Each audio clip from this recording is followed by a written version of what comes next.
Are filling up the room slowly. It takes always a bit of time. Also 5 is a time when people are leaving the offices, moving around the city. So I'm very grateful that you managed to find the time to come. I'm Giulia. I'm the advocacy officer for Pax Christi International. And Pax Christi International is an international organization, movement actually, working for non-violence and peace all around the world. We've been active for 80 years now. This year we celebrate our 80th anniversary. So a lot of work has been done until now. And we are very happy that a part of this work has been done also with working together with the Parent Circle Families Forum. So today we will have 2 powerful testimonies. I will not give any detail now because I really like the idea that they are the ones speaking for themselves and explaining themselves. I think they do it much better than I do, so I will leave them the floor to do so.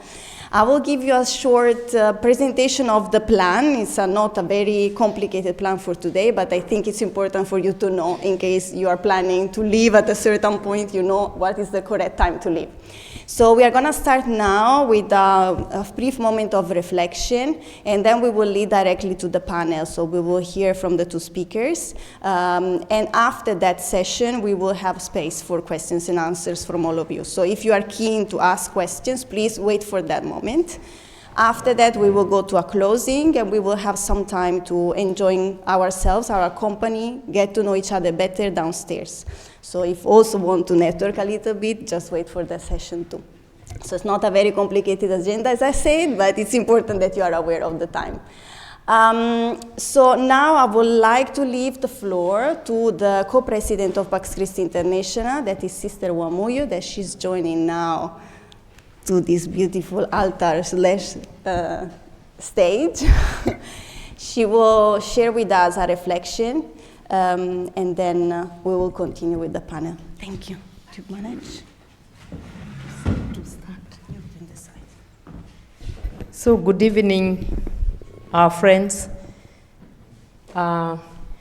Basam and your companion, Rami.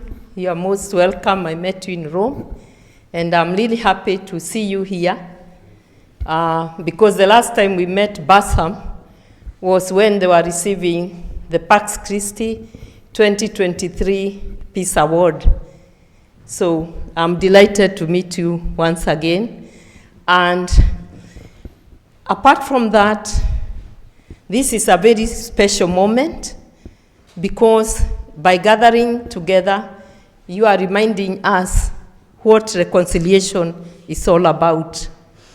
There is a peace practitioner called John Paul Rederack, and he says that reconciliation is where mercy, truth, justice, and peace meet.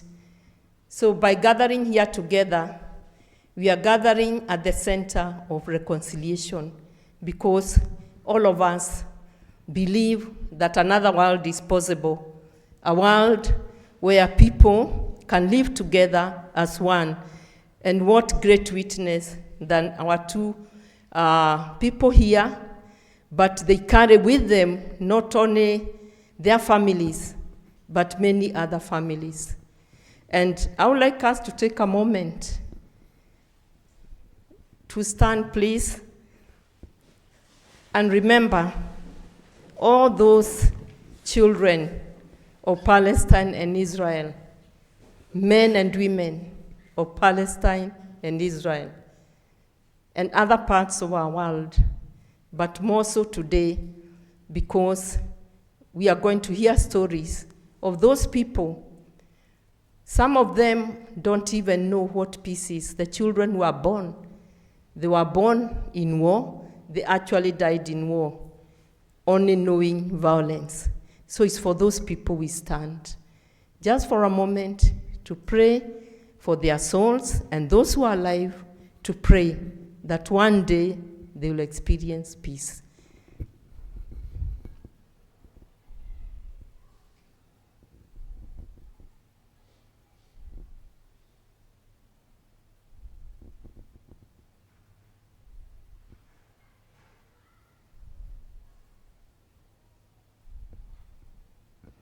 Thank you.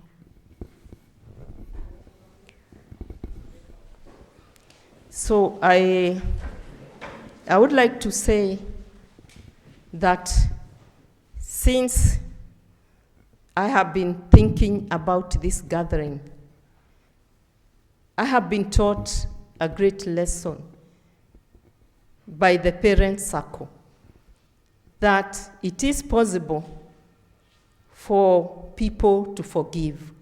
Because sometimes we think peace is a dream or is utopia. But they are showing us that there is another path that we can choose, a path of peace, that we can choose to use other arms, these two arms that we have, to embrace, as opposed to the other arms that we know, that kill, that cause bloodshed. So we are learning today that we can actually extend our arms and embrace each other as friends and not as enemies. So thank you for coming to remind us that message, that we do not have to choose revenge.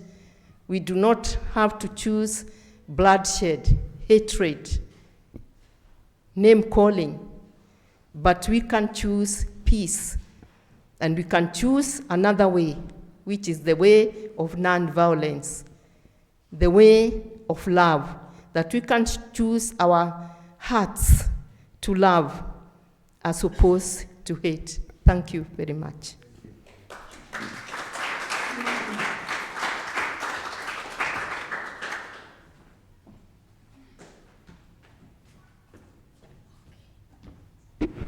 Thank you very much. So now I will kindly ask our speakers to come up. I will leave also the floor so you have space. So you have to speak very close to the microphones. Where do you want me to sit here? Wherever you want. I'm going to leave you to present yourself because the microphones are getting less and less. So I will leave you the floor. Okay. So good evening to everyone. My name is Simone Suskind. I've been an activist since tens of years, fighting for a just solution of this conflict, where there would be, hopefully, two states, the state of Israel, and beside the state of Israel, an independent and sovereign state of Palestine.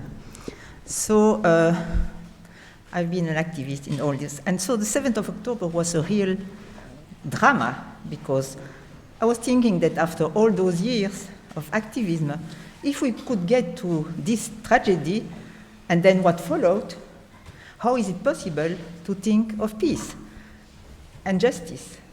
So I want to let my friends to introduce themselves, and then I'll ask some questions, and then we know each other since so many years. I don't know how many years. Some years. And so please, Bassam. No, this one for you. She said Ram. No, I said Bassam. Ram is very active. No, she said Bassam. No, please. You want us to do it as questions, or I'll ask one question, and then you can. Want us to tell the story. You tell the story, yes. But first, introduce yourself. Please. I will introduce myself during telling my story. Okay. So tell your story.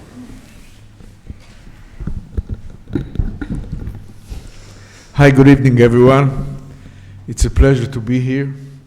As a former director of the Parent Circle, I'm full of gratitude for Pax Christi, for their ongoing support for so many years with the Parent Circle, and I feel very humble to be here and speak to you. Thank you for coming. Thank you for taking the time and the effort to listen to our very bad, sad stories.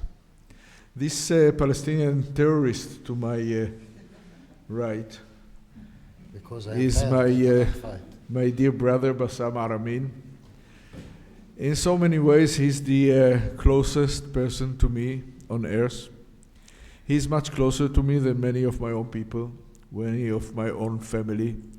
What makes us so close is the price that we both have paid as an outcome of this ongoing conflict between our two nations. We share the same kind of pain. We don't need words to understand each other. For me, Bassam is a leader. I look up to him. I admire him. And I take a lot of strength out of him and my other brothers and sisters, Israelis and Palestinians, members of this unique organization of ours, which is known by the name of the Parents Circle, the Israeli-Palestinian Bereaved Families for Peace, which is probably the only organization on earth that does not seek new members. My name is Rami Elchanan. I'm a 76 years old graphic designer living in Jerusalem. I was born in Jerusalem, 7th generation. My mother was born in the old city of Jerusalem, an ultra-Orthodox Jewish family. My father came to Palestine, Israel, in 1946 after spending 1 year in Auschwitz. He was very badly wounded in the 48 war. She was the nurse that took care of him, and this is the reason why I'm able to speak to you right now. I am a Jew, I'm an Israeli, and before anything else, I am a human being. The story I'm about to tell you now starts and also ends on one particular day of the Jewish calendar, which is known by the name of Yom Kippur. You know, Yom Kippur for the Jews is the holiest day of the year. This is the day where we ask forgiveness for our sins. On this very day, 52 years ago, I was a very young soldier fighting this horrible October 73 war. We started it with a company of 11 tanks. We finished it with only 3. I've lost over there in the desert of Sinai some of my very close and best friends, and I came out of it a very angry and bitter and disappointed young man with one determination to detach myself from any kind of activity, to mind my own business. I got out of the army. I went to Bezalel Art School to become a graphic designer. I met my wife, and we had 4 kids. And 42 years ago, on the very eve of Yom Kippur, September 1983, my daughter was born in Hadassah Hospital in Jerusalem. Her name was Smadar. The name Smadar is taken from the Bible, the Song of Solomon. It means the grape of vine, which means the opening of the flower. She really was a very sparkling and vivid and joyful and energetic little girl. She was amazing. She was very beautiful. She was an excellent student. She was a swimmer. She was a dancer. She played the piano. She was absolutely amazing. Everybody used to call her the princess. And we lived a very good life in our house in Jerusalem, in Rehavia. My wife, which is a professor for education in the Hebrew University, my 3 boys, and this princess, in what seemed to be the perfect sheltered, protected life. I was doing graphic design for the right wing, for the left wing, whoever paid me. And life was very comfortable and quiet. And this went on until about 28 years ago. On the 4th of September 1997, this bubble of ours was blown up to millions of pieces. 2 Palestinian suicide bombers, Hamas members, blew themselves up in Ben Yehuda Street in the center of Jerusalem. They killed 5 people that day, including 3 little girls. One of these girls was my 14 years old Smadar. It was a Thursday afternoon and the beginning of a very long and a very cold night, which continues until today. At first, when you hear about the explosion, you keep hoping that maybe this time this finger will not turn towards you.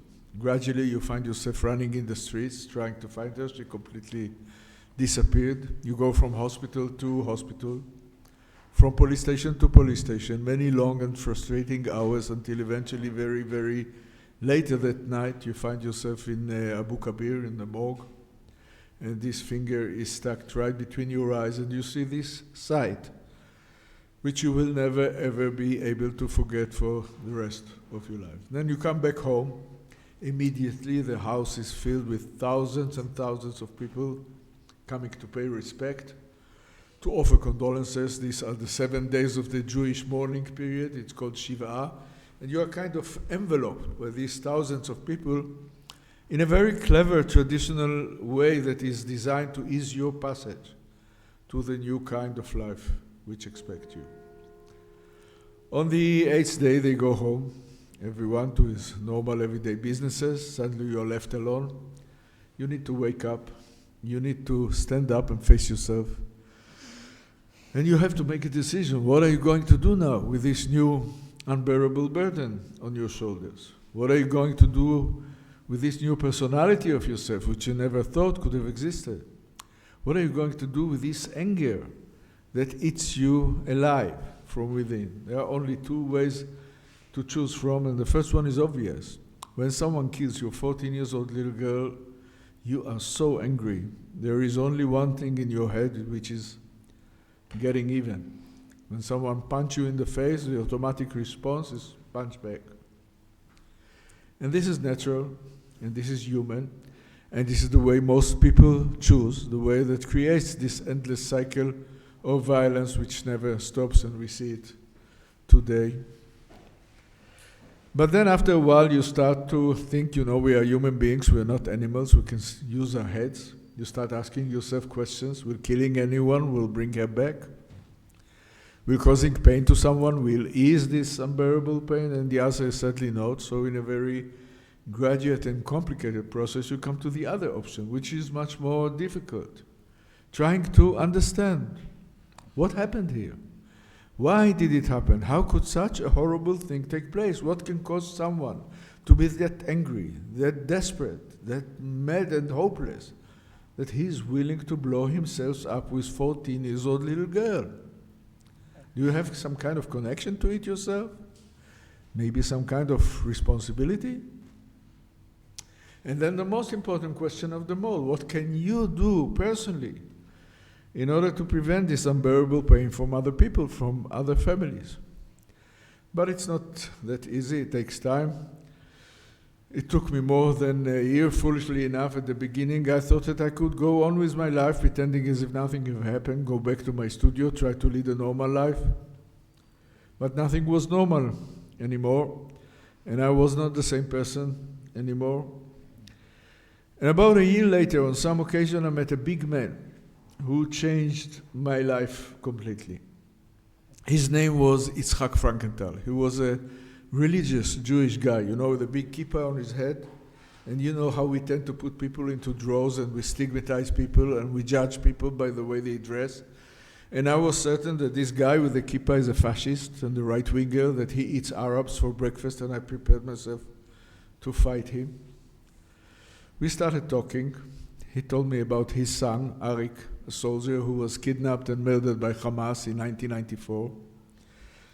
And about this organization that he created of people who lost their loved ones and still wanted peace and search for peace, Israelis and Palestinians together.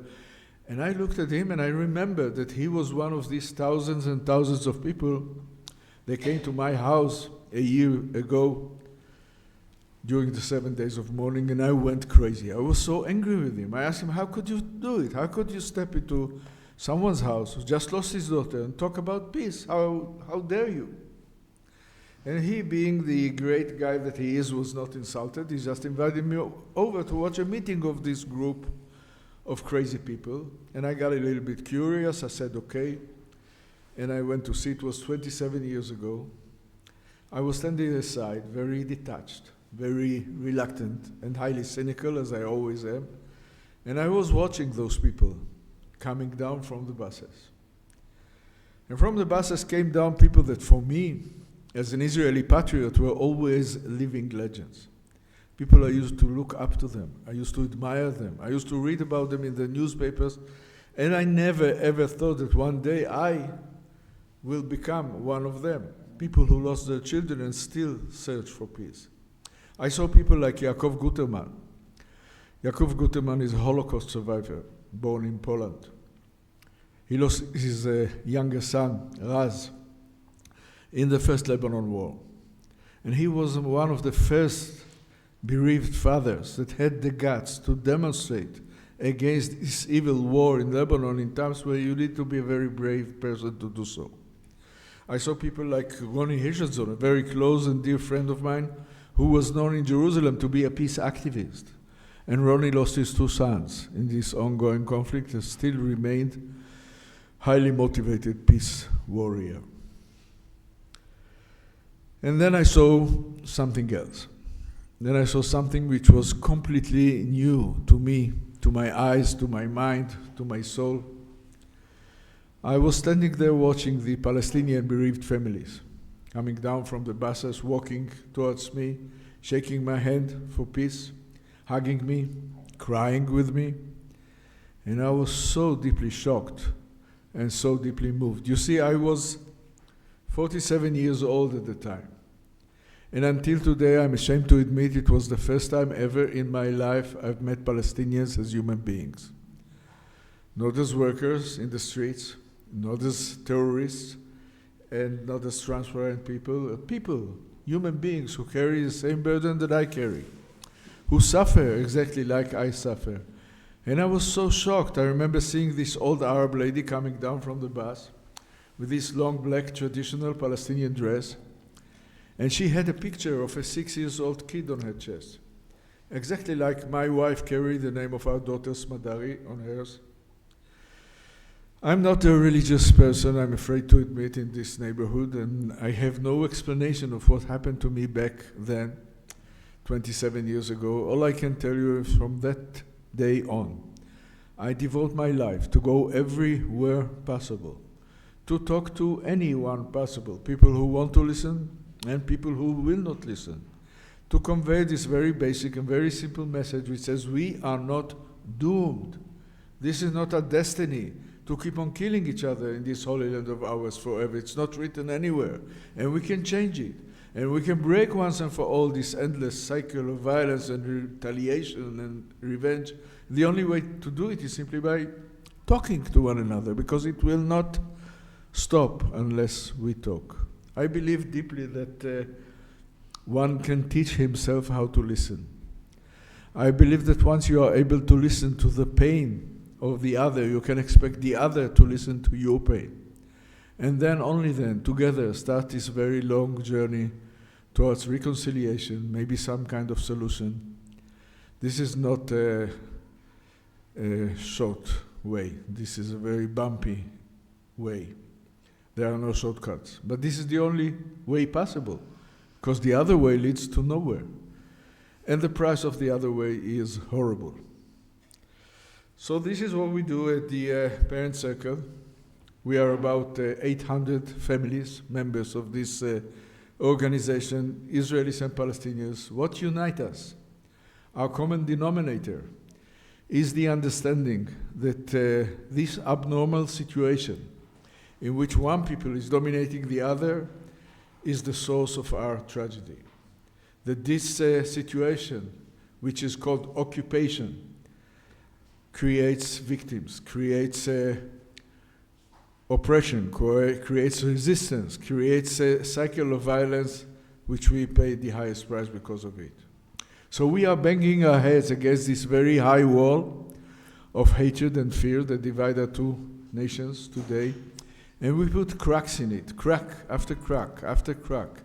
And through these little cracks, a little light comes in, and a little light can drive away a lot of darkness until we will put those walls down because the alternative is too painful. And we have an enormous ally on our side, which is the power of our pain. You should know that the power of pain is tremendous. It's very much similar to the nuclear energy. And like this horrible energy, you can use it in order to bring darkness and destruction and death to people. And you can use it in order to bring light and hope and warmth.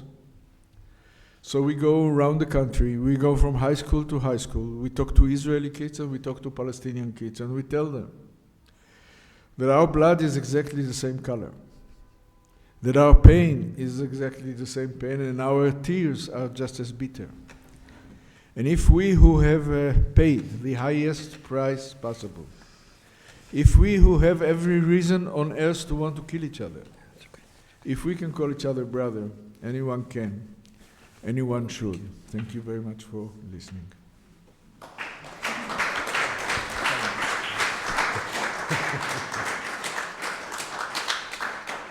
نفسك مفتوحة ما خليتش ولا شيء. Good evening. Assalamu alaikum. That's okay. It's a huge difference between the Palestinians and the Israelis. In the Palestinian side, you cannot detach yourself and said, I don't care about the Palestinians or the Israelis, I want to live my own life. It's not up to you. This is the problem. And you can imagine what I'm saying now to remember Gaza, for example.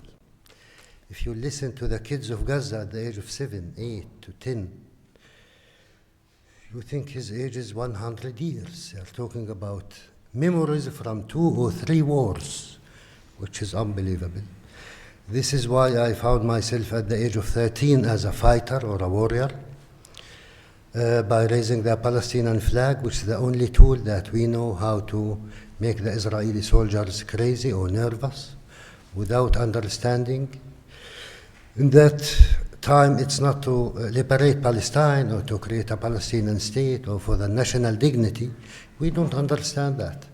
We just want to feel safe as kids because we have no safe place for ourselves.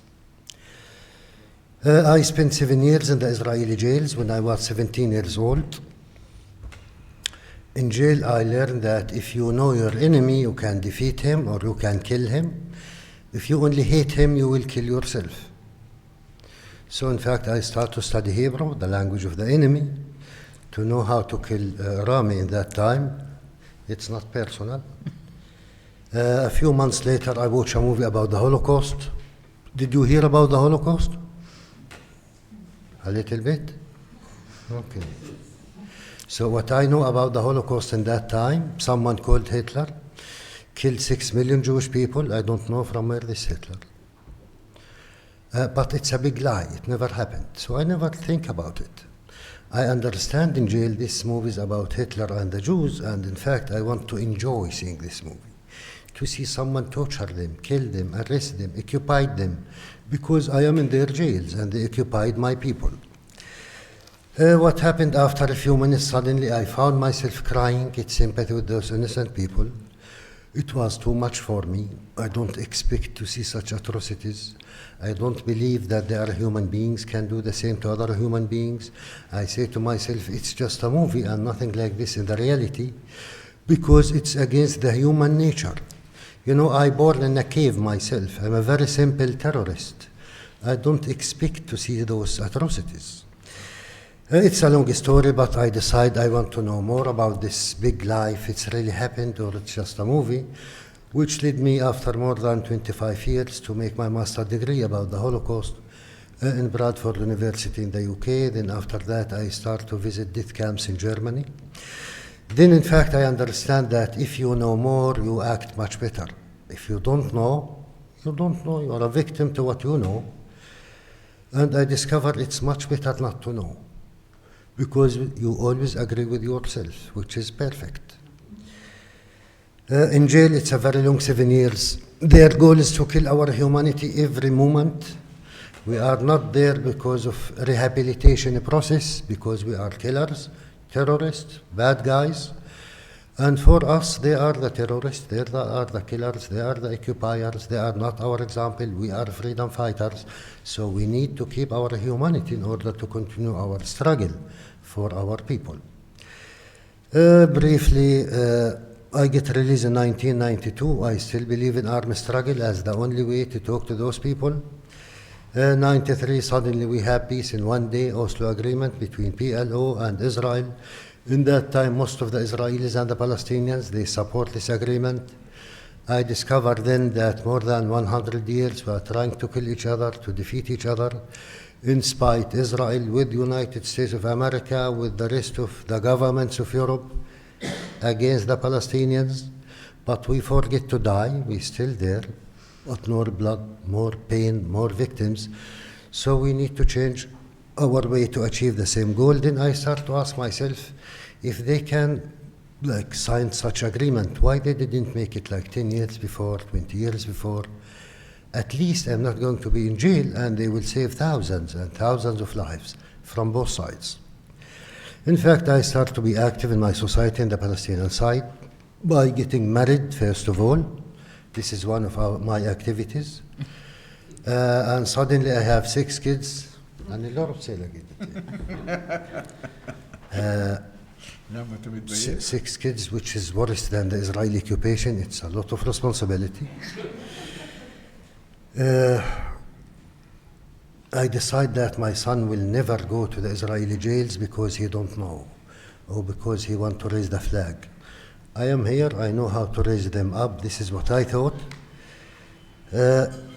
In fact, until 2002 and 2003, I hear in the Israeli media about something called refuseniks, which is ex-Israeli soldiers and officers who refuse to serve in Palestine or in the occupied territories for very strange reasons for me, for us. They said because they love Israel, because it's against the Jewish values, and it's against the Zionist values, which is too much for us, for me. You know, Zionist with values, it doesn't work for us. So who is those people? I wish to meet them to understand why they really refuse to continue occupying us. 2 years later, in 2005, by chance, we have the first meeting between 4 Palestinians. I was one of them, ex-prisoners, with 7 ex-Israeli officers. Ram's son was one of them. This is how I get to know this noble enemy in 2005. And you can imagine it was the most difficult meeting in my life. For the first time, you are going to meet your killer, your occupier, your jailer. And for them, we can see the fear in their eyes. For the first time, they're coming to meet their ex-terrorists without the unit, without the tank, without the rifles. From this meeting, we continued to meet for 1 year. We became 300 members. And in the end, we discovered that we are the same. What's the meaning of the same? The Palestinian terrorists, like the most moral army on earth, or the chosen people, it doesn't work together. Yes, we discovered that we want to kill each other to achieve the same thing. We want peace and security. Of course, each one from his point of view. And there is Jalaluddin Rumi before 1,000 years. He says, beyond right and wrong, there is a field. Meet me there, or let us meet there. Believe me, we know who is right, we know who is wrong, but we said, let us meet, maybe we can survive together. And this is what happened. By the end of the year, as I said, we create Combatants for Peace, we call it. And our slogan was what Nelson Mandela says. He says, if you want to make peace with your enemy, you need to work with your enemy, not only to talk. Then your enemy become your partner. And this was our goal, to create a partnership between the Israelis and the Palestinians. 2 years later, on the 16th of January 2007, an Israeli border police shot and killed my 10-year-old daughter, Abir, in front of her school from a distance of 15 to 20 meters, on her head from the back. Abir fell down, and 2 days later she passed away in Hadassah Hospital, where she born, and where Smadar born and died. Between Abir and Smadar, it's 10 years, but we don't know each other. But we find the same killer, the same criminal who take off the lives of our daughters. It was our common enemy. It's the Israeli occupation. If there is no occupation, we don't need to kill each other, and we don't need to lose our daughters. In fact, from the first moment, I said, I don't ask for revenge. This is not the answer. Simply because to kill the rest of the Jewish on earth, you will never meet your daughter again. It's over. And the problem, it's nothing to do with your pain. It's ongoing pain forever, whatever happened. So I said, if the worst happened to my daughter, she was in a very critical situation, I'm not going to give up. I will follow those killers in the court, even after 100 years. But unfortunately, the Israelis will close the file, and they will say because lack of evidence in advance. So in fact, the decision of the Israeli Supreme Court was, after 4.5 years, that the mother have the right to know the killer of her daughter, but because it's 4.5 years, and because lack of evidence, we close the file. It's a very typical answer. Because according to the Palestinians, not me, it's not a crime to kill a Palestinian in the Israeli system. It's not written anywhere. But there's evidence that they never ever saw an Israeli soldier be punished because he killed a Palestinian. Since ever, except one soldier, in fact, His name is Alor Azaria, before 7 years. It was in Hebron because he had been filmed, and there is a Jewish Israeli witnesses. هتمنابو على المساح.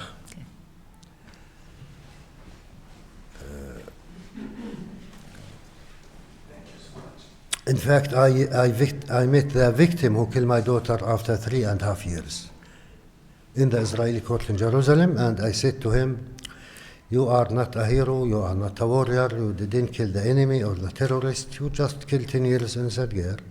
And if you are proud of that, you can enjoy your crime. I don't ask for revenge because I don't take revenge from victims. For me, you are not less victim than your victim. And in any day in your life, if you come to ask me to forgive you, always you will find me there. But it's not because of yourself at all. It's because of myself. Because I discovered that I love my daughter very much. And because I have another 5 kids, I don't want them to grow up as victims to you. They deserve to live in a different way. In fact, I joined the Parents Circle Families Forum 2 days after I lost Abir, because I know Rami 2 years before this tragedy. I'm familiar with the Parents Circle, with those noble people, but of course in my worst dream, I don't want to join this amazing group. Briefly, I understand that we need to share Palestine or Palestine or the Islamic land or Israel or Eretz Israel or the Promised Land as one state or 2 states or 5 states. Otherwise, we will share it as 2 big graveyards to our kids, our families, and our people. The Israelis will never give up their safe place after 3,000 years of slavery and discrimination and anti-Semitism and the Holocaust. And I don't see the Palestinians after 3,000 years from tonight, including myself. We will never ever accept the Israeli occupation. We must be free. So it's up to us to live side by side or together, or we will continue to sacrifice the blood of our kids from both sides to protect the holy stones of Jerusalem. Thank you very much for listening. Simon, the floor is yours. We have a secret agreement between us that all the difficult questions will go to him and the rest to me. You can ask any question that comes to your head, political, personal. We know all the answer by heart. Ya'tik al-afia. And please, have no mercy. No, I want to say something before. Please. Okay. Thank you very much. I want first to tell you that this morning we met the King of Belgium. So it was a very moving moment. He was very moved, and it was very important moment also, because and then at the And Simon organized the meeting. At the end, he told them that he would like very much, when they come back to Belgium, to host them together with the Queen. And the Queen, by the way, read the book that was written by a very important writer, Irish writer, Colum McCann. Yes, exactly. And the name of the novel is Apérogon. Exactly. You will have to. They will have. So they gave the book as a present with a dedication to the king, and so it was a really very moving moment. Absolutely. And we hope very much that we'll be able, in the future, to invite them again with Colum McCann and to have a public event for this exchange. So this first thing I wanted to say. The second thing is that in our work with Brussels kids, who don't know nothing about the conflict, but who are looking at TikTok and the social media. So in 2014, we simply thought we need to tell those kids, to explain to those kids what Rumi was saying. There is no black and white. There is a gray zone. And this is the essential, the complexity of this conflict. So we worked until the 7th of October with 300 kids, 17 years old, 16 years, Brussels kids. In the whole process, we took them to Israel and Palestine around encounters with kids, their age, and with civil society. And I must tell you that each trip, we did 7 trips like these trips. At the end of the study tour, we always organized a meeting with them because we believe that it's the best way for them to understand this complexity. So this is what I wanted to tell you. And now I have a first question, and then I'll let you the floor. You don't ask me to be silent. So I won't dream of it. So I would like to know what happened on the 7th of October to each of you. Please. She was looking at you. No. On October 7th in the morning, it was Shabbat. We started to see on television these images of the white pickups. He called me from his house in Jericho, and he said, he was laughing, and he said, brother, now it's time for us to occupy you. Please take your family, come to Jericho, I will give you shelter. In the other room, my wife was talking to her cousin in Kibbutz Be'eri, which told her, Nurit, I have people in my backyard. And gradually, the laughter was freezing. Gradually, the blood runs cold in your veins. Gradually, you understand that everything you have worked for, that everything you have devoted your life for was ruined in one day. That we are in a tragic moment, a historical moment, which will change everything. And we talked again between us, and we knew it was coming. We were talking about it days before. We were anticipating it. We are not prophets. But if you have eyes in your head and you understand you cannot put 2 million people in a box and close the cover and expect nothing to happen. And we knew it will blow up in our faces. We never imagined it will be that cruel, it will be that vicious, but we knew that the revenge will come very quickly. And the right for self-defense immediately will turn into a vicious will to revenge, which is going on until now. So we need to double our efforts. We need to start from scratch. We need to go everywhere possible and shout out as loud as we can, stop this madness. We need an immediate and unconditional ceasefire now, this moment. 2 years ago, we need the release of all the hostages and all the prisoners immediately. And this is our moral obligation, out of respect to the memory of our daughters, to double our effort to do so. It's your turn. I must. Yes. You know, the 7th of October was for the first time for the Israelis.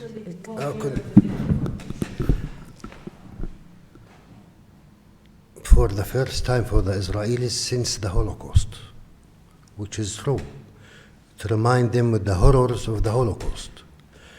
For the Palestinians, it was the happiest day in their history. For the first time, they see those occupiers since 75 years, torturing them, humiliate them, arrest them, confiscate their lands, kill them. They have been defeated and humiliated for one day. Then the answer came in the 8th of October. People like us, we know where we live, and I told Rami in that day in the evening, we are waiting for the Israeli respond. And I said to him, when we start to hear between 15 to 20,000 Palestinian civilians have been killed, then maybe we will start to talk about ceasefire. So I discovered that I was very modest. It's more than 60 until now, because we know where we live. The Israelis and their occupation, it's many times in the West Bank, it's like مفقين نخخوت, show presence, demonstrating presence. We are here. And this is how they control the Arab states and the Arab armies. Everyone's scared from Israel. And suddenly, I don't know, 1,000 young men with their motorbikes. And slippers. The wall fell down in 2 hours. Do you know how much money, how much billions they invest to build this wall? It means nothing will protect the Israelis. Just peace agreement with the Palestinians. Not with the Saudis, not with the Emirates, not with Iraq, not with Canada, only with the Palestinians. We are the only guarantee of the Israeli security, because they will never feel security until I feel security in Jericho, in Jenin, in Hebron. So this was the answer. And I hope after this blood, the compensation will be by recognizing the Palestinian right and self-determination. And finally, after any war, the price will be to invest in more hatred, in more revenge. As Rami said, those fighters, they were 10 to 12 years old in 2015. What do you expect after 10 years, 20 years, 25 years? If there is no peace, again, it will be another 7th of October until we become free. Okay, just to tell you before I give the floor that Rami and Bassam were received by Pope Franciscus. When was it? It was in March and August 2014. Twice, okay. So who wants to ask a question? Okay, sir and madam. Is there a micro or? Yes, monsieur. Yeah, Bassam, thank you very much for being in Belgium. Actually, I came here tonight because I wanted to get my second shot of vaccine for hope. I got my first one in 2017 with Simon in a basement of Jerusalem, where you came to explain us your story during our first trip to Palestine and Israel. And I was so touched actually by your story that for the last nearly 10 years, when I thought about the worst of what is happening around us, I was reminding your story as a sign that there is always hope in really the worst case in those situations, and it has really helped me. So today was a second, how to say, injection of your hope, and I think it still continues, and I'm really admiring the fact that despite all what happened and all the time, you continue to walk along the way, speak, explain. I suppose you do that most of your time, meeting people and making people changing also their perception about what hate can be, what hope can be, and also the situation in your countries. Thank you. It's really good. Please continue like that. Because you really plant seeds in many people along your way. My question, it's rather easy. Do you think that you moved from the power of pain to the power of hope? Can you rephrase it? If you move from the power of pain to power of hope. To the power of hope, because you said that this is the nuclear power that you used to do what you did. But is it now moving from pain to hope? In fact, we continue to work together and to say we are friends because they paid us only. It's not hope, my friend, it's faith. Because the Palestinians didn't kill 6 million Israelis, and the Israelis didn't kill 6 million Palestinians. Yet, and there is a German ambassador in Tel Aviv, an Israeli ambassador in Berlin, 4 years after 6 million victims. The level of hatred and blood between us didn't arrive to this level. So yes, it's possible. It's not written anywhere that we are going to continue killing each other forever. And we are not the first or the last conflict on earth.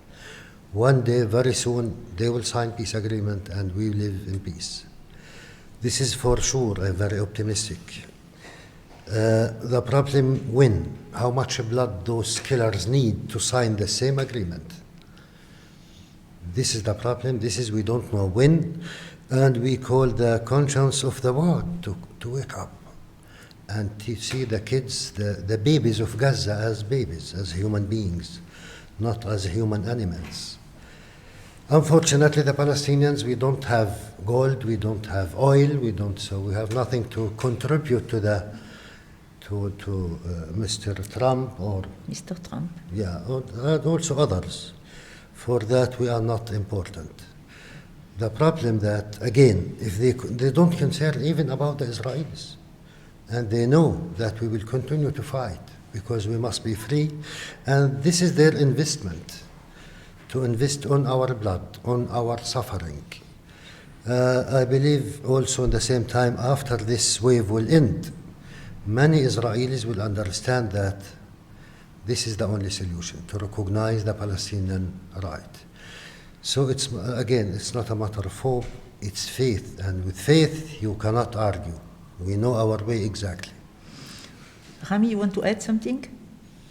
No, he took the words out of my mouth. Madame, Madame, et puis Madame. Oui? Can you stand up? Interestingly enough, I also have a story with Bassam, with you and Robbie in the European Parliament around 10 years ago. And I remember that sentence in the film you guys had, The Steps to Peace. If Yes. I can, Yes, then you can. right. So I think there's something in it. And my question is, what has changed? What is different in 2025 to whatever, 2015, maybe even 2018? Has anything changed? I hear a lot of people with this idea, well, what is ours to do post-October 7th? But what is different? Is there something different? Are you starting from scratch? If I see you there, I don't think you're starting from scratch. This is very strong, but like, what is happening in the larger society that makes it so difficult? I really don't know, and maybe you don't, but I'm just thinking. I do. Rami, no. You know, I will try to be short, not to get into a long historical political issue, but the right wing in Israel won the elections in 1997, in 1977. 1977. And ever since then, they needed to create coalition with the center, not with the left, with the center. During the years, the occupation got deeper and deeper and deeper. This victory of the right wing in 77 changed one basic thing, which is the movement of colonialist settlements in the occupied territory, to the extent that there are today more than 500,000 settlers in the occupied territories, which in 77 were not. So in 77 it was relatively much more easy to get to a compromise. Today, to take off 500,000 settlers out of their houses means civil war. This is the basic change. And the dramatic change is 2023, when Mr. Netanyahu decided to abandon his allies from the center, which are not much different from him, and create an alliance with the extreme radical right wing. And this create a total dramatical change in a way that we are on the verge of civil war in Israel these very days. But what really happened is a process in which Israelis put their hands in the ground. In the sand. In the sand, like ostrich, and they keep on avoiding discussion of the main problem that makes our life miserable in this land from 1948 until today. The slogan, the Zionist old slogan, a land without a people for a people without a land, is coming back to us every second day. Now, what is happening today is all those Israelis that are demonstrating against the extreme right-wing fascist government, they are fighting for the privileges. They are fighting for the old, good Israel, which was never there. And they avoid discussion of the main problem, which is called the occupation. The big elephant in the center of the room, and until the Israelis, all the Israelis, without any exceptions, will start looking to the problem in the eye and understand that no people is free when it controls other people, it will get worse and worse and worse. Madame? Yes, I would like to refer to an article I read in Haaretz a couple of days ago, and it talked about an opinion poll conducted in Israel, according to which 80% of Israeli Jews want Palestinians to be expelled, to leave Palestine, and even 60% of the Israeli Jews even want the Israeli Palestinians, the ones who have Israeli nationality, to be expelled too. So for me, when I saw that, it was like, as you said, I've been reading Haaretz for like 5-6 years now, and it always talks about this fact that Israeli Jews are not conscious about the conflict. They never think about the occupation. They think about, the reform of the justice system and other problems, but never about the occupation. But how? My question is, with this result, that 80% and the ultra-Orthodox even 99%, one is Palestinians to be expelled, and of course, they would like the American Trump's idea to build a nice Riviera luxury hotels in Gaza. For us here in Europe, when we see this and read this, it says we are really shocked. We're really, really extremely shocked. And we can't believe that this really exists, But how do you think that? How do you think that that can be helped? How do you think that something will change if people don't even want to recognize the problem and want everybody to be expelled? How can that change? How can that change? Is it 80% who want the Palestinians to leave? Yes. I believe it's more than 90%. But it's not up to them. Because they wish. Did you see the people of Gaza? We don't know how they eat, how they survive. We don't know, I don't know. Did you see them when they go back to their destroyed houses? Happy. We are going to sit on the ruins of our houses. We defeated them, imagine. And I wish Trump will build them new hotels, why not? They deserve it. And when he say, I want to buy Gaza, I don't know who's going to sell it to him, from whom. You want to buy it from Netanyahu. It's nonsense. It's not the reality. No one will leave. It's totally different today. We decide that there is no other Nakba. 48 will never repeat itself. We will live there or die there. So it's just, statistic, maybe more than they want the Palestinians to leave, but in these circumstances, give those people hope.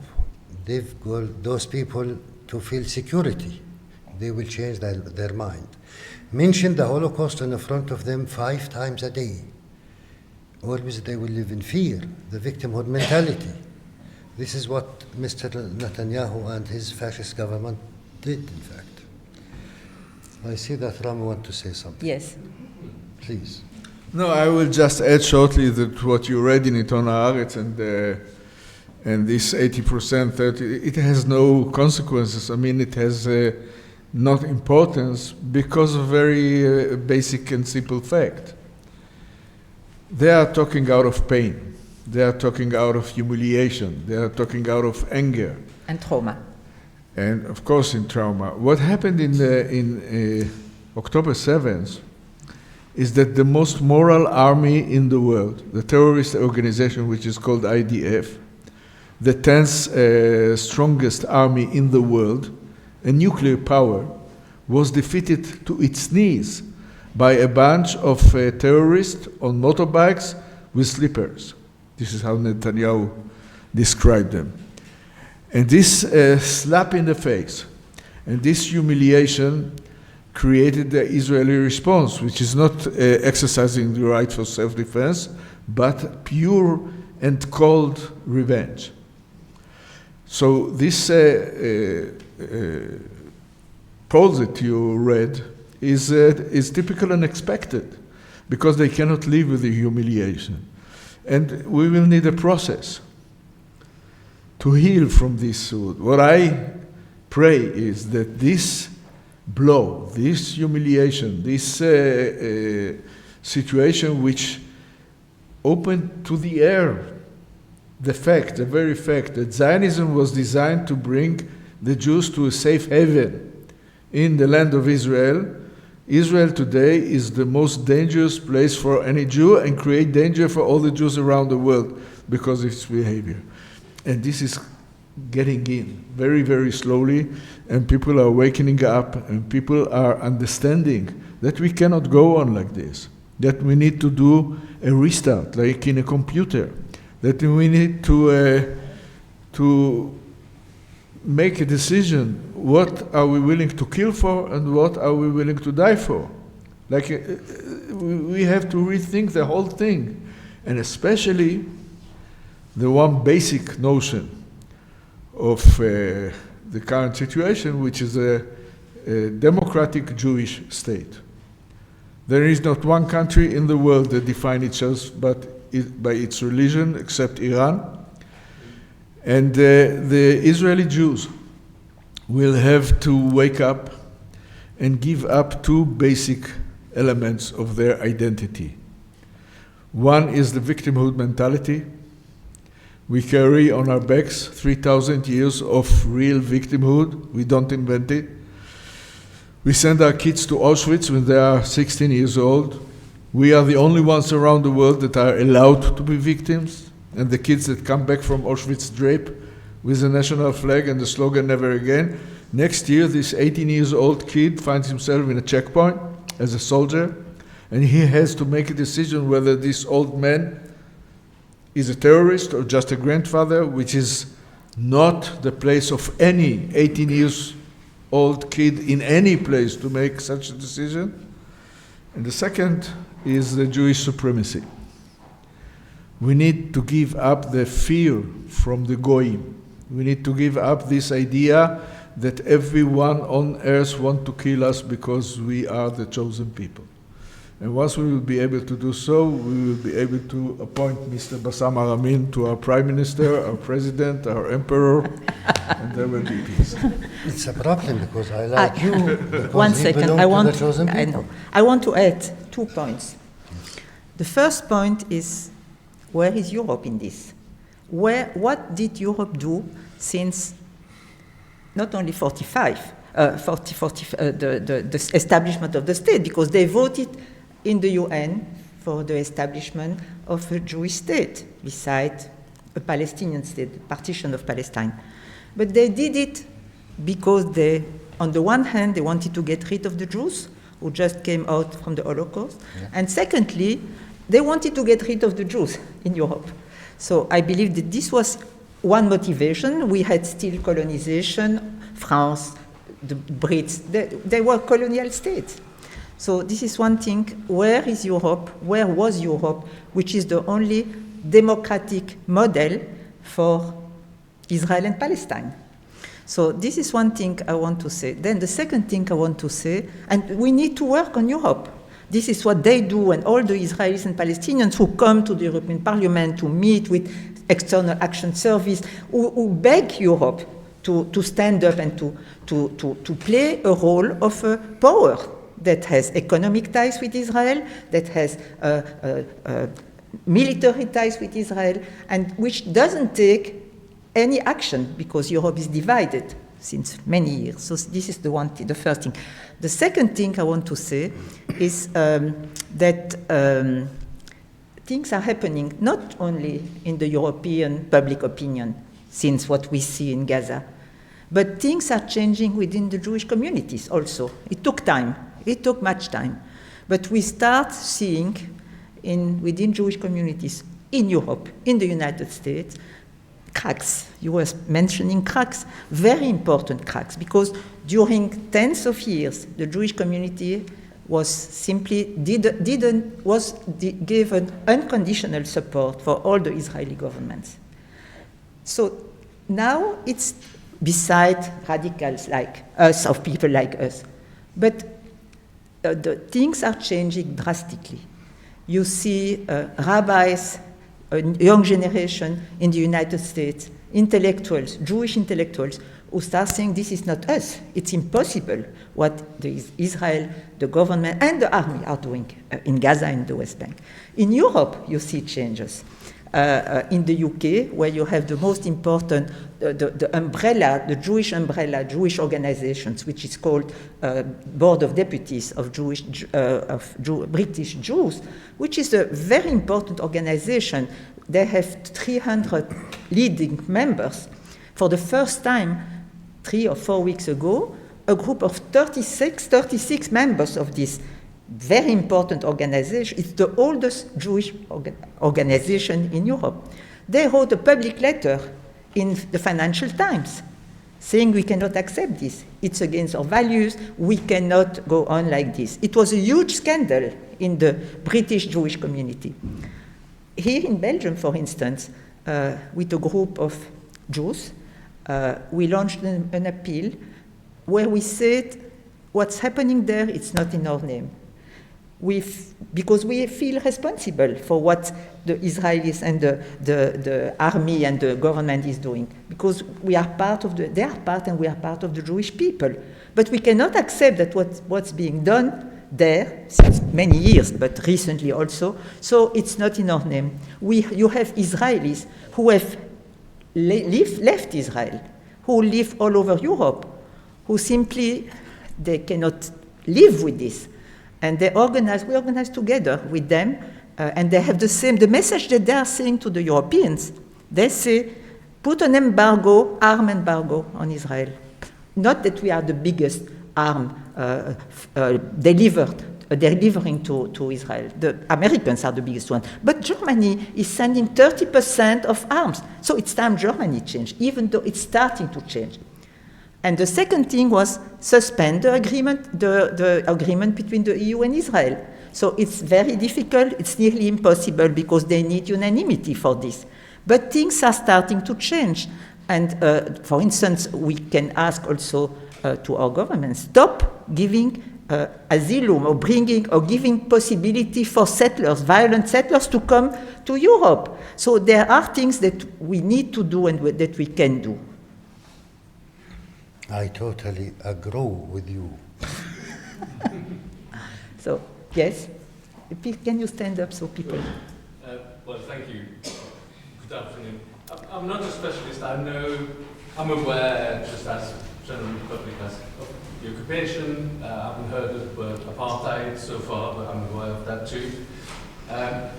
We see a lot of energy in what I will call the Western world. I know better that Madame Susskind just evoked, with demonstrations. And what struck me tonight is that many of the students usually speak about freeing Palestine. And I suppose that's probably not the right slogan. The right slogan should probably be, let's have 2 states rather than freeing one. So we could at least have a common space for discussion between 2 people. And if that were to happen, who, in your view, would be best to conduct those negotiations? Him. No, you answer. No, I'm a humble citizen, but he's a leader. No, go on. I love it.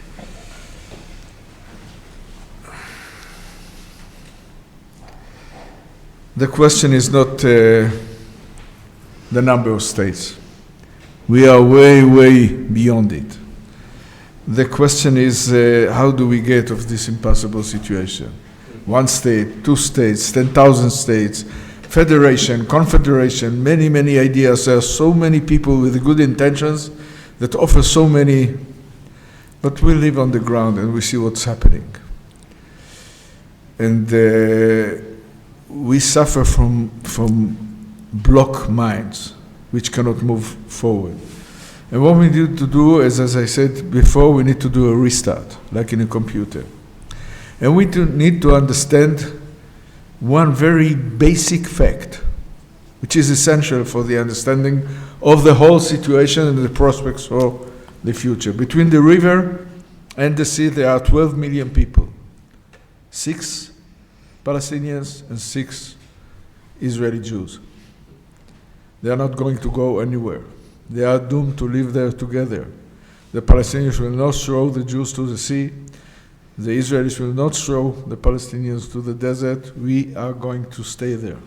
But at the current situation, the 6 million Jews enjoy democracy, kind of, enjoys very perfect and good life. They sit in their houses, they watch television, they don't know and they don't want to know what is going on 200 meters away from their house. And the Israeli media is cooperating in covering up the hell that is going on in the West Bank, in the daily pogroms of the settlers, in the standing of the army in the side and supporting them. This is a time bomb, and we are sitting on a time bomb. And the very fact is that the other 6 million, the Palestinians, are under military rule. They don't vote to no parliament. That make rules according which they are being judged and sentenced to sit in jail because it's not theirs. And there is a basic, deep inequality between those people who live between the river and the sea. And this needs to be changed dramatically. This is the reason for the whole.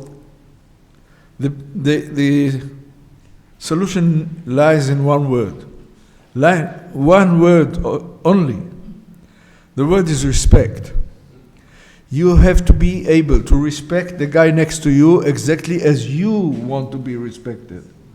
No more and no less. This is it. A state is just a tool. You pay your taxes, you get security, you get bridges, you get whatever you get.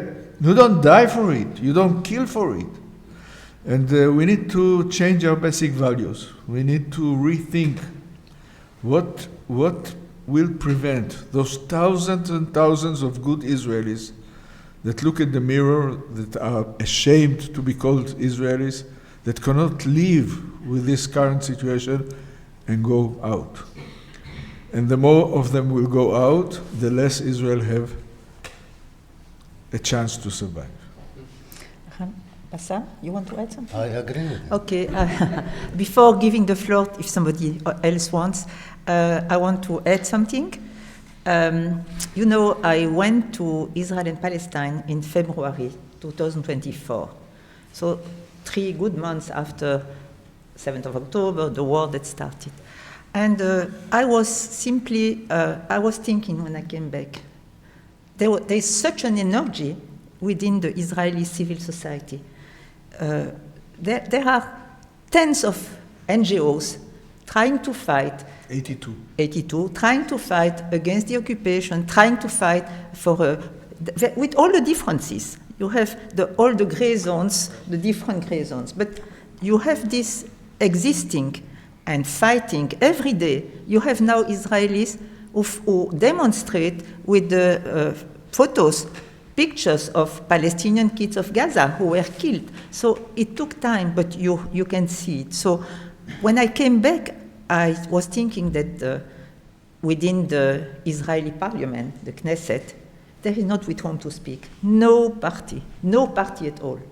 So, and they will agree with me.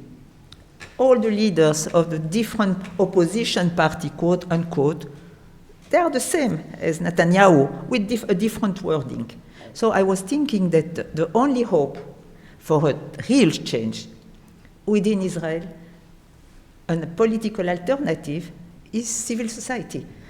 we expect and we hope that new leaders, political leaders, will come out in the near future as leaders, political leaders in the Israeli society, and that they will be able to accompany this drastic change that Bassam and Rami are advocating for.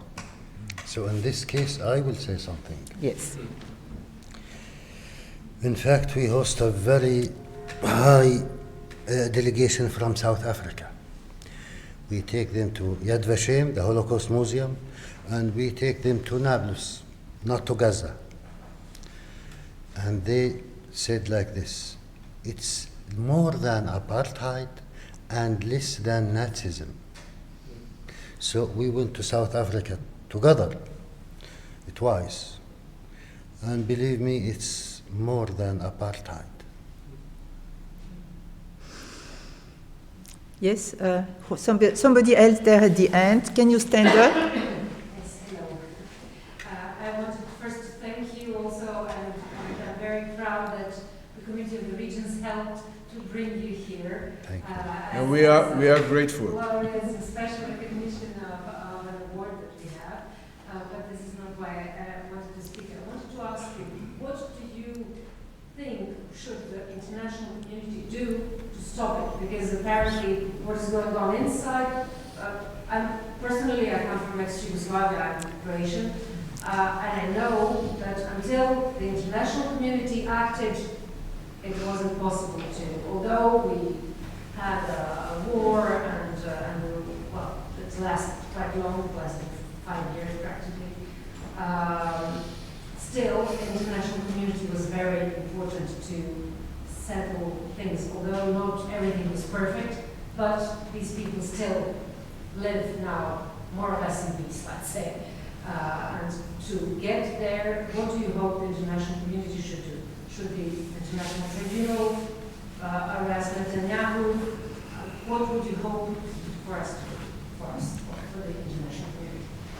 If you forget something, I will remind you. My late father was an Auschwitz graduate. And 80 years ago, while they took my grandparents to the ovens here in Europe, Auschwitz, the free and civilized world stood aside, never lifting one finger. And today, so many years later, while these two crazy nations of ours are massacring each other without any mercy, and genocides wherever you look, in Syria, in Gaza, in Sudan, in Yemen, the free and civilized world is standing aside, doing nothing. And standing aside while a crime is being committed is also a crime. We don't expect you to import our conflict to your societies. You have enough problems of your own. We don't want you to be pro-Israel or pro-Palestine. This will not help us. We demand of you to be pro-peace and to be against injustice and against this ongoing situation in which one people control another people. This is the essence of the problem. It's very clear. It can be changed. It must be changed. And I will tell you one thing. All those people who are standing aside in this critical moment in history will be judged by history. Individuals and governments. All those people who see the blood of children in the streets like water all around the world and do what they need to do, their moral obligation to do it, history will judge them. Bassam? Absolutely, I agree with him always. Because you're afraid. Of course. The world need to be very critical.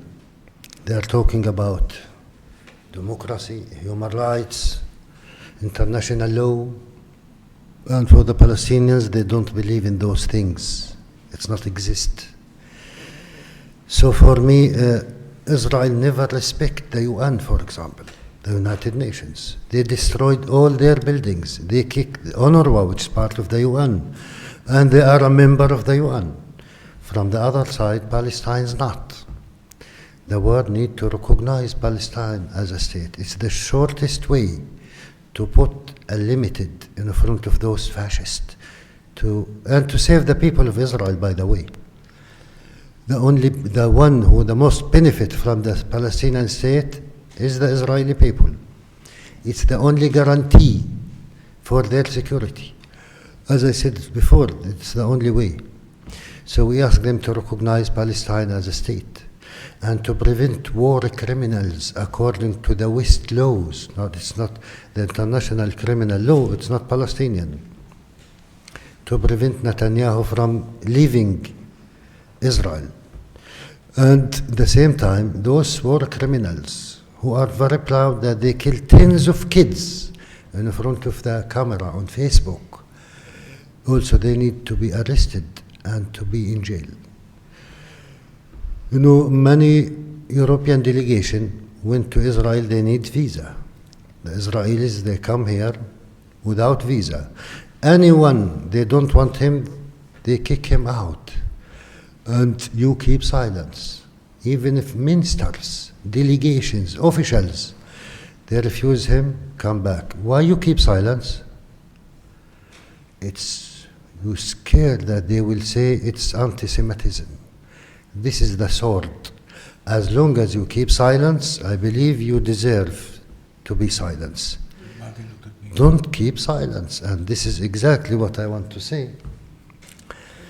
Martin Luther King says, in the end we will remember not the words of our enemies, but the silence of our friends. Your silence is killing us, and it encourages those fascists to continue these massacres, which both of us will pay the price. Thank you. Julia, you wanted? Yes. I have just one question, probably to relate also to the activity of the current circle. So probably to give also to everybody an update on your current situation. So our activity is ongoing, if you have any limitation whatsoever, and eventually, in addition for contribution and support, how we can actually support you and continue to bring this voice of hope, not only on the ground, but everywhere. ما نحن وسيل لبيرنس activities.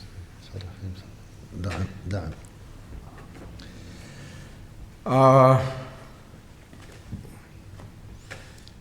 The activity of our organization is designed to put cracks in the wall, to let the light comes in. We are working knowing that a little light can drive away a lot of darkness. You should understand that when we are entering a high school class in Israel or in Palestine, they are not as polite and receptive as you are. The earth is shaking. It's like walking into the open mouth of an active volcano. There is a sea of blood between those two nations, a lot of anger, a lot of emotion. And for most of them, it's the first time ever in their life they see an Israeli and a Palestinian together, which are not fighting each other, which are not putting their pain on the table, trying to compare whose pain is bigger, who start what, who's to blame. And this meeting creates an earthquake, and the earthquake creates a crack in the wall. And you should know that walls within the heads are mightier than concrete walls. Concrete walls can be turned down in seconds. The Berlin Wall, the Gaza Wall, every wall can be turned down. The walls in the hands are mightier. But if in the end of the class there is only one kid, Israeli or Palestinian, who nods his head with acceptance to this joint matter, it's a miracle. It means that we saved one drop of blood. In Judaism, one drop of blood is the whole world. And no one can listen to us and remain the same. They stand in line. They want to shake hands. They want to listen more. And this is, there are no shortcuts. There will not be miracles. It's a very, very steady work. For this work, we need support. Like Pax Christi, like other organizations, like the European Union, like people who are not willing to stand aside and support this sacred work of organizations like the Parent Circles and many, many others.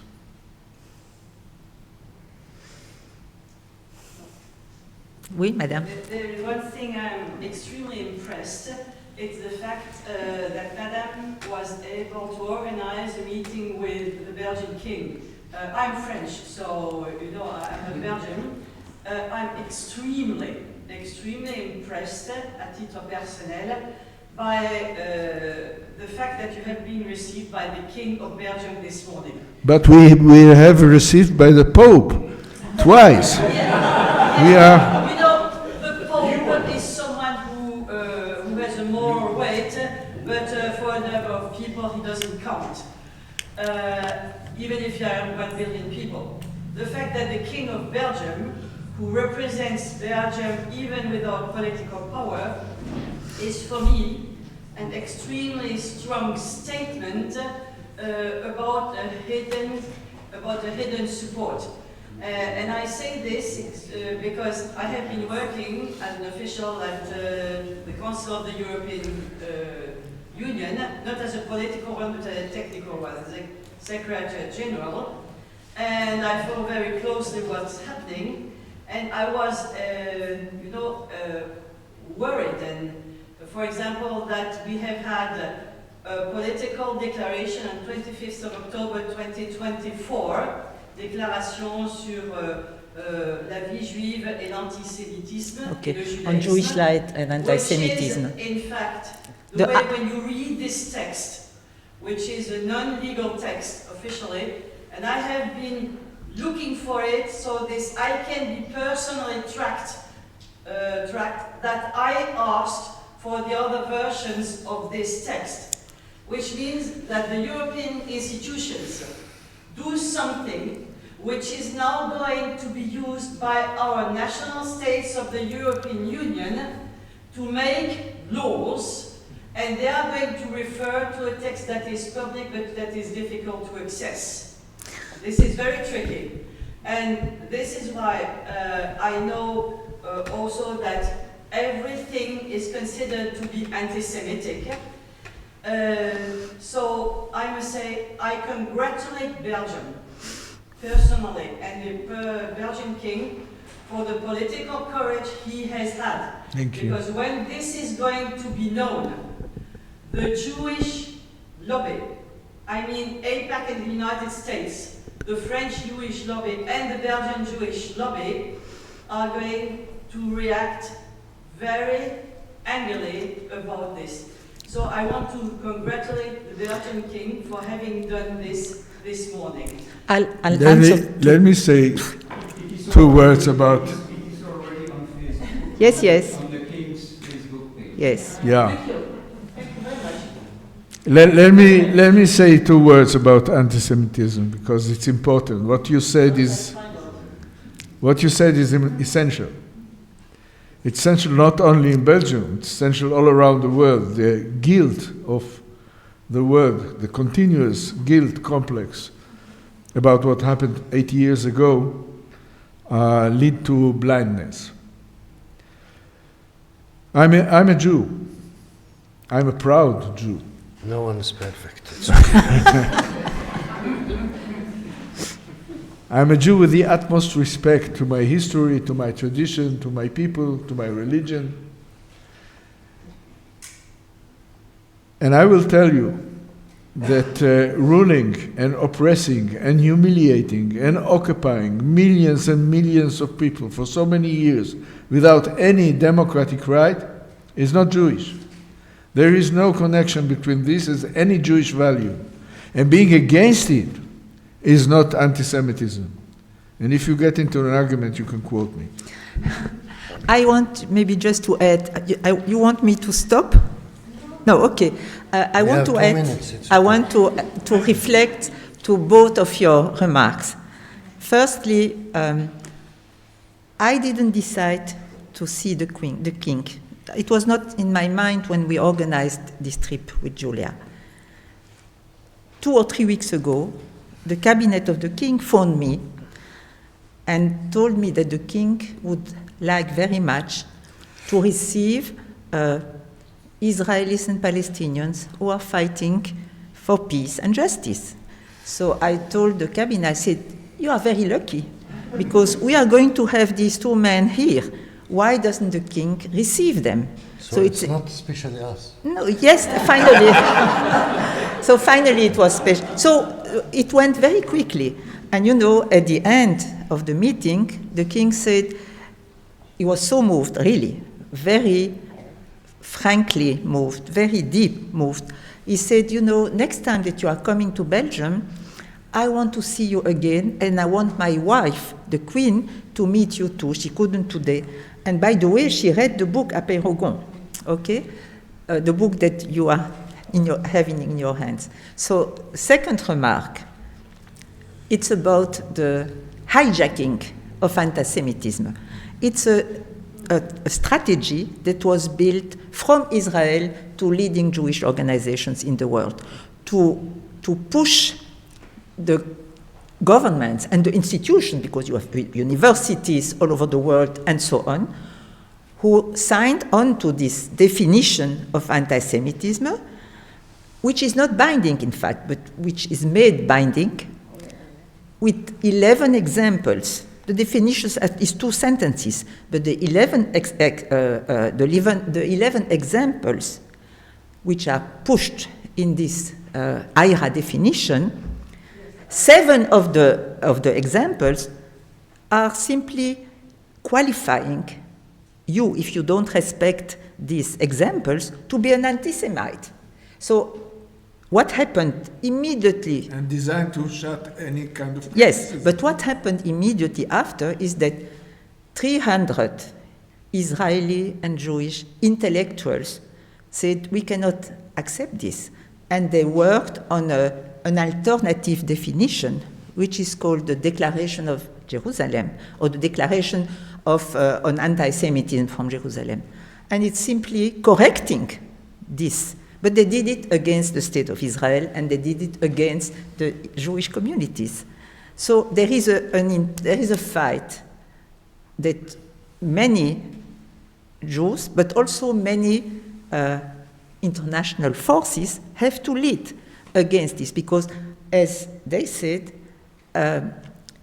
if you put in advance every criticism of Israel saying it's anti-Semitic, so it's against the Israeli people, the Jewish people, but it's against the Jewish people in the diaspora also.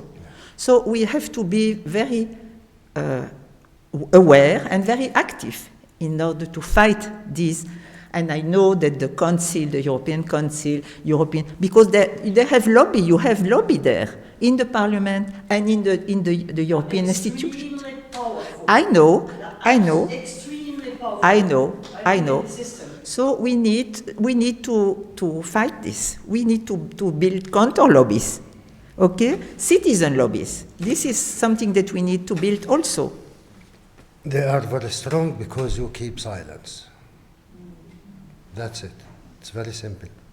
No, they have an incredible amount of money. That is my personal opinion. If it's money, I cannot... They have an incredible amount of money, and they have also an incredible power in the media, not only in the United States, but also in France, which is absolutely unbelievable, and this is something that the Jewish lobbies, and I say it bluntly, I'm sorry for having to say this because I'm going to be taxed as anti-Semitic, but the power is absolutely incredible. Above everything, and in the European institutions, we are completely spied out by the Jewish lobbies. But what I want to tell you, as I told you, things are changing because public opinions, European Parliament or parliaments are simply, they cannot adhere to this. They see what's happening in Gaza and in the West Bank. So there is another question there. Actually, I wanted to participate in this discussion, and I think that it is true that there is a very strong control of minds through this. Yeah. And I just wanted to draw a parallel. It is not just with Jewishness and anti-Semitism. I mean, that anti-Zionism or anti-Israel as a right-wing government, what they are doing as a government, saying something against it is declared I remember exactly the same thing, that our nationalist government in Croatia, for instance, in the 90s, who overturned who wanted the independence and so on, everything that was said against the right-wing government was immediately declared anti-Croatian. And you were being anti-Croatian, or you were not a good Croat because you like someone who is Serbian. How can you like someone who is Serbian? They're enemies. Well, you couldn't say anything. I was married to a Serb as a Croat. We couldn't go home. And, I mean, we could go home. I could go as a French, because I was French as well. I had lived long enough there to become French. So we were going around because we were going around the system. But the system was forcing this kind of equalizing nationalism with being a good Croat or something. So I wasn't allowed to be to love my country because I wasn't loving it enough. I was not hating the others. That was the idea. It is only after 20 years that it sort of boiled down to something a bit normal. So this is very typical, but I agree with you that the power of the lobbies are around us, and that around, especially in France, I quite agree, that the lobbies were very strong. But it is cracking, and you can see that, for instance, well, in Europe, Slovenia, Spain, Ireland, are very strongly against this kind of and recognize the mindset, state of Palestine. And they recognize Palestine. Also in France, it's starting. Macron is starting to see that it is a necessary step. So once a big country like France or Belgium as well, hopefully, Small country. starts recognizing Palestine, we will probably understand that being anti-Netanyahu is not being anti-Semite. Thank you. It will be done in next June in New York. Hopefully. Don't be too optimistic, but hopefully. You work on it. Luxembourg soon to recognize. Yes. To recognize Palestine. Who? Luxembourg. Yes. Germany is a bit more difficult. Even though there are cracks there also, because a German chancellor, the new one, even though they were very much pro-Israel because of their guilt feeling, he even started to say things that you would never have dreamt that he would say something like this. And he's not a extreme left person. So, you know, they cannot confront their own public opinion, which doesn't understand what their government is doing.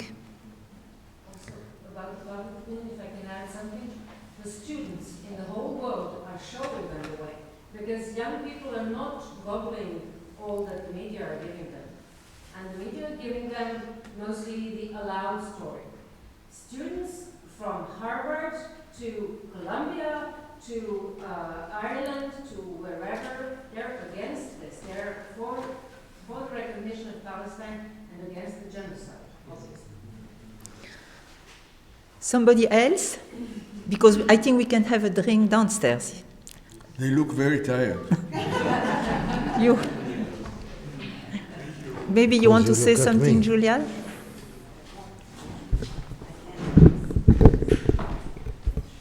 Because we are partners in this organization. Thank you very much. I hope you can hear me. Otherwise, I can be louder, actually. I'm very happy also that we had this kind of discussion, because it's always nice, to have a back and forth, and not only, a frontal presentation. It's nice to hear the testimony, but also to be able to build things together. And I think this is also an opportunity to do so. And I hope you will take other opportunities like this to build these paths of hope, of peace together with others. I'm very thankful for your presence. I'm getting a bit emotional. It's been a very intense day, so I'm very sorry. But I always love to meet the Parent Circle. They are an amazing organization, and they are doing a lot, and I know they are struggling a lot now. The situation is not very nice, economically speaking, so any type of support, any type of even spreading the voice around will be very, very much appreciated, because they need to be present, they need to continue to be there. And we can do even a tiny little thing, but still, it means a lot to keep hope alive, you know? So thank you. I also want to thank the chapel, Father, and everybody for hosting us. It's always a very nice welcoming space, and I like the idea, you know, a chapel can mean many things. It's not just a place to pray, but it's also a place to, you know, brainstorm a bit and go back with something that is more than just, you know, a spiritual connection, but also more directive, you know, when we go out. Thank you, Simone, for organizing also all these meetings. Thank you, Simone, for being Simone. And for being you, yes, thank you very much. And thank you, all of you. I have 2-3 things before we just release ourselves. So the first one will be that I missed, probably Father Paul left, so Sister Wamuyo, can you come here? We would like to give a blessing to Rami and Bassam for their path forward. So one of you will leave tomorrow, another one will have some few hours in Belgium, but then you still have a lot to do still, so we would like to give also our spiritual support in this. And then before we go down, we just take a nice picture because some people left, so we can fit here easily than before. So it would be nice if we can have a nice picture all together before we just release ourselves and have some chit-chats. Yes. So I will leave the floor to Sister Mamuyo. Yes. Maybe you can come into the front because it's just easier like this. Yes. Should we stay here with our sister? Yes. Yeah. Okay, thank you. Thank you. I hope you won't mind if I ask you to do a gesture. I'm from Africa, and when we pray, we ritualize. When we pray, we want to have a ritual because we believe that when we are praying, we are not only praying as we are here, we bring along our ancestors and what we call the living dead. You know, ancestors are those who have died and went, but we have the living dead, those who have recently died. So I know during the COVID time, we were not allowed to join hands. But I would request, from what we have heard today, from Rami and Bassam, the blood that runs in our veins is the same. The warmth that runs in our arms is the same. So to remind us that, let's have that ritual. We join hands as we pray for our 2 brothers because they go as our ambassadors of peace. And today we have had you, Bassam and Rami, and for me, I'm so touched that because I come from Kenya, where ethnic communities is the order of the day. We still cannot accept each other as one. Every time you have politics, you have known every time you have elections, we fight just because we are about 46 different communities. So we haven't even learned to come together as one, to join hands. So joining hands is just one symbolic way of saying, you are my brother, you are my sister. So as we join hands with you, Bassam and Rami, we are joining hands with your people and all the other people that are trying to look for peace. And even us, I'm sure each one of us, even in our families, sometimes we are trying to find peace, where peace is. And I believe peace dwells in our hearts. And it is our hearts that we have to teach to love. And I want to share what I was taught by my mother when I was growing up. That before you can welcome people to your home, before you open that door or that gate, you first open the gate of your heart. So that's where love begins. So you are teaching your children to start loving from the heart. So when we join hands, that's what we shall be praying for, asking the Lord to teach our hearts to love. So I'll say karibu in Kenya is welcome. And I'm just going to sing a small chorus from Kiswahili saying, bless, bless, bless our two ambassadors for peace. Mbarikiwe, mbarikiwe, mbarikiwe, mbarikiwe sana. What I'm saying is, be blessed, be blessed.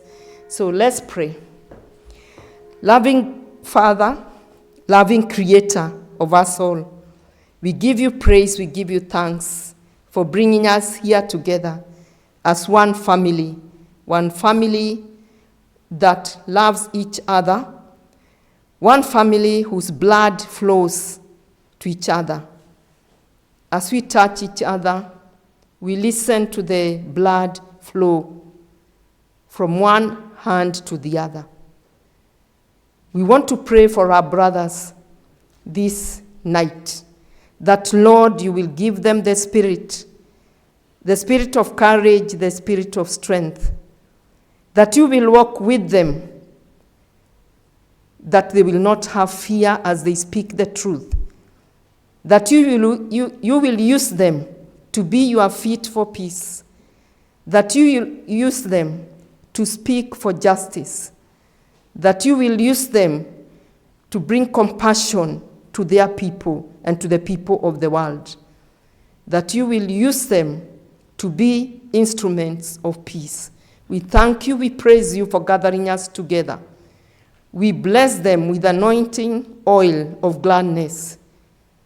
We pray that nothing will come between them, nothing will give them fear, that they will go knowing that you walk with them each day of their life, that you walk before them, you walk after them, and you also walk with them.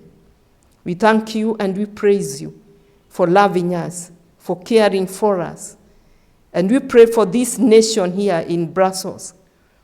In Belgium, we pray for the people here who have been generous to us, who have received us. We pray that you will continue to give them peace.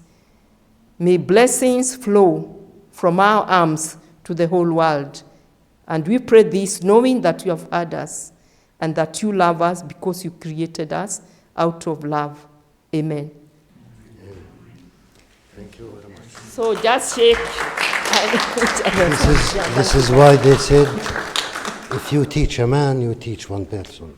Okay. If you teach a woman, you teach the whole society. Thank you. Thank you. Thank you. Thank you.